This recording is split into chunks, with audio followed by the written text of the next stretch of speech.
back, baby. I'm back. Yo, welcome back to another episode of that Stay Off My Grass podcast. You got your boy, Suns fan Randy, in the building. And we got one, man. My bad.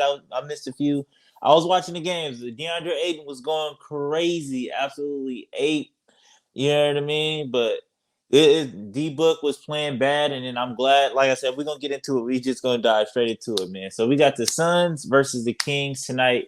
Suns ended up pulling it out 122 to I think what was it 117. And I'm so happy. This is how I want to win. You know what I'm saying? This is we played the style of game that how I wanted to play it for the most part. We blew a 10-point lead in the fourth quarter with like 50 something seconds left. That was the only thing I was kind of like I was really mad about. But this is a style of play that I want to play with. Like if we can get Devin Booker going, or just in that fourth quarter with the last 5 minutes or whatever the case may be, like just take that and just let's do that all 48 in the sense of Devin Booker drew so much attention that it just opened it up for everybody. You know what I'm saying? Like even though everybody started getting going late, like 1 through 3, like nobody was helping Book out outside of Ayton. And this the same thing I've been saying is that if Devin Booker can go out there and go get 30, 40 or whatever, he don't need 40. If he can go out and just average 30 or just touch that 30 piece every night, that 17 points that you get from DeAndre Ayton is hella loud. You know what I'm saying? Like you would have thought the DA would have had like maybe 25 or something, the way that, you know what I'm saying, he was doing his thing tonight. You know what I'm saying? And especially taking the advantage of Sabonis. Because I feel like Sabonis, whenever them two play up, I feel like Sabonis always have a good game against Ayton. So it was nice to see a change of like, oh damn, like this is crazy. We're getting a good, consistent Aiden. I don't know how long this is gonna last for, but you know what I'm saying? As long as it keep up, we need it as much as we, you know what I'm saying, especially with Chris Paul out and everything. But this is what I'm saying, in the sense of just take that last 5 minutes of the game where D Book was drawing so much attention that everybody is just so wide open. If you move the ball, that's when the point five system can work at its best, especially like I said, if they send him Book double at Book all night, and whenever they single covered him, you know what I'm saying, he was eating up Davion Mitchell. I like him a lot. I like him a lot. And Kings fan, I will keep it a bean. We was on the right end of the calls tonight. So I will, if they was like, you know what, we got a lot of bull calls, I agree. You know what I'm saying? It was a lot of calls that they didn't get. It was a lot of calls that we got. You know what I'm saying? So it was what it was. Sometimes I feel like the Kings right now are in that space where it's like you that young team, they got to figure out, they got to get the respect. So you got to figure out how to beat the refs and the other team. You know what I'm saying? The Suns been there, so we know how to do it. You know what I'm saying? We've been there, done that. So we a little bit past that now. We got a little bit more respect, but right now the Kings are just in that space. But I like the Kings for the most part. I like they got a couple pieces over there. I do like Davion Mitchell, even though he got torched tonight. But you know what I'm saying? I don't know if I'm sold on Keegan Murray yet because I haven't seen nothing from him really. Like I feel like the game is just playing, like just the NBA is just moving too fast for him. And so the moment he figure it out and slow it down, you know what I'm saying, or get, you know what I'm saying, get his pace right within the game. Because it's not like he getting bad looks. It's just he creating space, he getting the shots that he won't. They just not falling. So it's just like that's why I said I like him, but until he can actually produce, you know what I'm saying?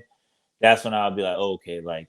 But to dive into some negatives, man, to dive in, you know me, I got to get into all aspects of the game. To dive into some negatives.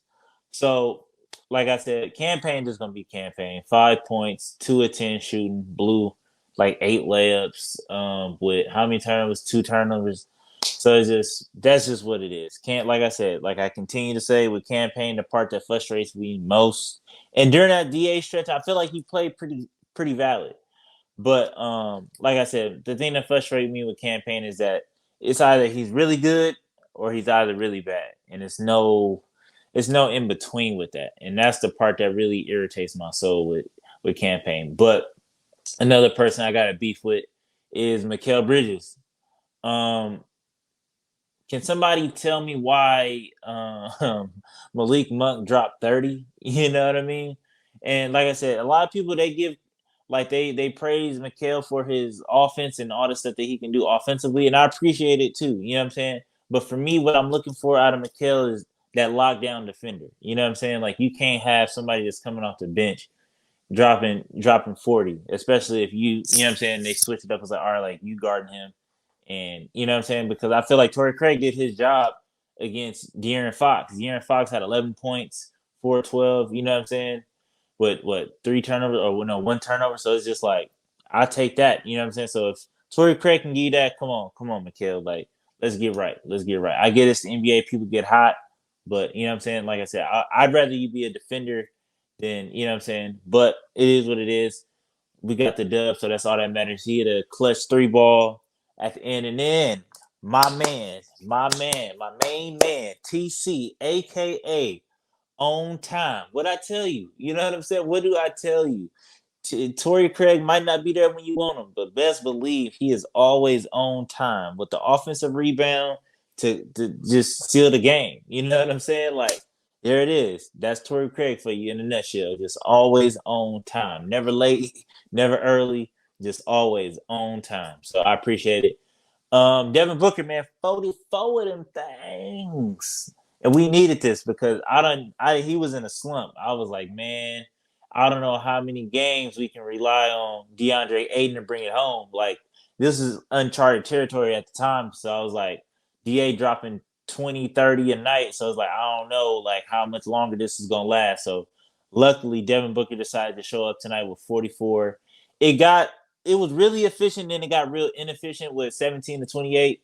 But he blew a lot of layups, but I feel like he just got a little gas, and I feel like Monty too, in a sense I feel like he played him too many minutes. He played 41 minutes tonight, and I feel like yeah, he played him too many minutes, and that kind of contributed to why he got 6 turnovers. And you know what I'm saying? If he could just be a little bit better with the playmaking, just a little bit better on the playmaking on the double team. Like either make your move before it get there or after, you know what I'm saying, or just know where you're gonna go with it. Because I feel like it was a lot of times where he was just running back and forth between screens, not really knowing what to do, not knowing that, you know what I'm saying, somebody's open, or at least DA didn't slip, or I don't know what was going on with that. But you know what I'm saying?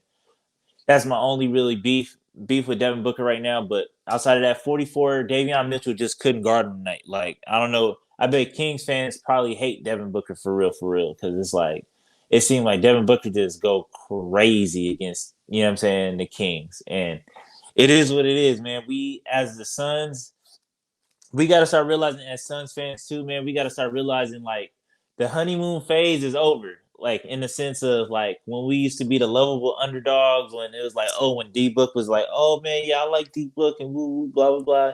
He real cool. They got something. You know what I'm saying? I don't know if they're gonna win, but like those days is over where everybody was like, oh man, like they love Book and all that. Now all of a sudden everybody hate Book, and I genuinely don't know where it came from. And the only thing I can attribute it to is like winning. So it's just like maybe people hate winners. So it is what it is. We knew that this day was gonna come where, you know what I'm saying, everybody was gonna turn on us, and we here now. But like I said, it's Suns versus everybody. Book dropped 44. I appreciate it, Bismack. I don't know what's going on with Jock and Dario. I really honestly truly feel like Jock might be in a trade, even though I feel like I want to keep Jock, but for Kyle Kuzma, I don't know. I might, you know what I'm saying? Like Kyle Kuzma's been balling out lately. I feel like he filled that hole between Cam Johnson, and then like we could even have them kind of battle it out to see who starts. You know what I'm saying? Like maybe Cam Johnson start, or maybe I feel like I don't know. I feel like I like Cam off the bench better, but I don't know. But I feel like I'd rather deal with that problem than, you know what I'm saying, than anything else. And before I get out of here, I just have to issue a public apology to Damian Lee. I got to get me a Damian Lee something, jersey something. Because in the beginning of the season, when we made the move to get Damian Lee and Jock Landale, I was like, I don't see anything that these guys can do to help this team. And Damian Lee has probably been the most consistent dude on this team. Like realistically, like no cap. Like Damian Lee every night, whenever he gets minutes, whenever he get, you know what I'm saying, he letting this fly. He do everything you want to do. He make the hustle plays. He can hit a little couple middies, play decent defense, grab boards, do whatever you need him to do, and just he's always there in the fourth. So it's just like I apologize. I was wrong. You know what I'm saying? I was wrong. Landry Shamet, I don't know what was going on with that, but it is what it is. But like I said, man, good dub. It's a good dub. Let's celebrate it. You know what I'm saying? We still number one in the West. We just need the Nuggets to lose to give us a little bit more breathing space. But outside of that, man, it was a good game. But till next time, man. Peace.